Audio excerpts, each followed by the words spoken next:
Sir, உங்களுக்கும் ரஜினி சாருக்கும் ஒரே வயசு. ரஜினி சார் சினிமாக்கு வந்த அப்போ நீங்க உங்க ஸ்கூட்டர்ல வச்சு கூட்டிட்டு போன கதையெல்லாம் நாங்க கேள்விப்பட்டிருக்கோம். அந்த அனுபவத்தை பத்தி சொல்லுங்க. இப்பவும் நீங்க நல்ல நண்பர்களா இருக்கீங்களா?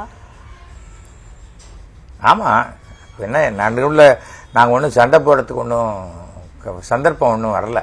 கருத்து வேறுபாடு இருக்கலாம், ஒன்றும் தப்பு கிடையாது. நானே அவர்கிட்ட ஒரு தடவை சொல்லியிருக்கேன், நீங்கள் ஒன்று கிங்காக இருக்கணும், இல்லை கிங் மேக்கராக இருக்கணும். ரெண்டுக்கும் நடுவில் டெசிஷன் எடுக்காதீங்க, அது உங்களுக்கு ஒரு அவப்பேரை கொடுத்துரும் அப்படின்னு சொன்னேன். அந்த கட்சியை ஆரம்பித்து அப்புறம் அரசியல்லேருந்து விளைவிக்கிறேன்னு சொன்ன காலகட்டத்தில் அப்போது முதல்ல அவரை சிவாஜி ராவாக இருந்தபோது டைரக்டர் பாலச்சந்தர், இவன் பேர் சிவாஜி ராவுடா, இந்த படத்தில் ஒரு முக்கியமான ரோல் பண்ணுற அபூர்வராங்கல்ல, நீ ஸ்கூட்டரில் அவனுடைய ஸ்டூடியோக்கு அழைச்சிட்டு போயிட்டு ஒரு ரெக்கார்டிங் ஒன்று பண்ணிவிடு அப்படின்னார்.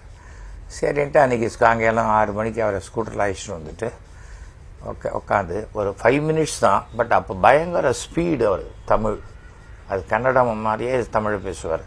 அதனால் சார் நான் வணக்கம் அப்படிம்பேன், நீங்கள் அந்த வணக்கம் அப்படின்னு சொல்லுங்கன்ட்டு டாக் பேக் அமுக்குவேன், வணக்கம் அப்படிம்பேன். உடனே அவர் வணக்கம் பார்.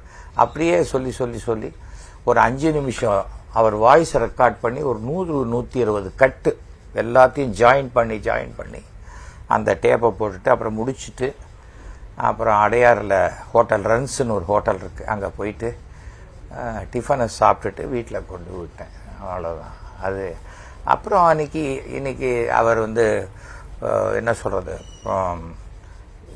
சூப்பர் ஸ்டார் அப்படின்னாக்க ரஜினிகாந்த் அவர்கள் தான். அவர் சினிமா சூப்பர் ஸ்டாராக இருக்கார், நான் ட்ராமா சூப்பர் ஸ்டாராக இருக்கேன். ஸோ இதுக்குள்ள ஒரு பெரிய ஐயோ அவர் ஏன் சினிமா சூப்பர் ஸ்டார் ஆனார், நம்ம ஸ்கூட்டரில் உட்காந்து வச்சு அழைச்சிட்டு போனவர் அப்படி ஆயிட்டாரு அப்படிங்கிற நினைப்பெல்லாம் எனக்கு என்றைக்குமே வராது.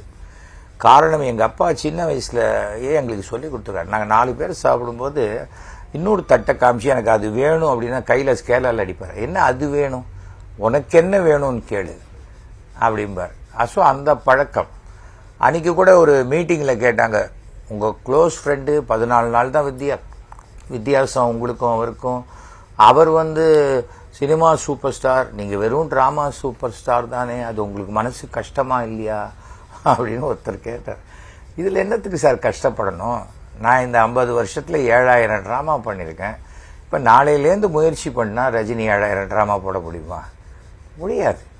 என்ன இடத்துக்கு அவர் வர முடியாது, அவர் இடத்துக்கு நான் போக முடியாது.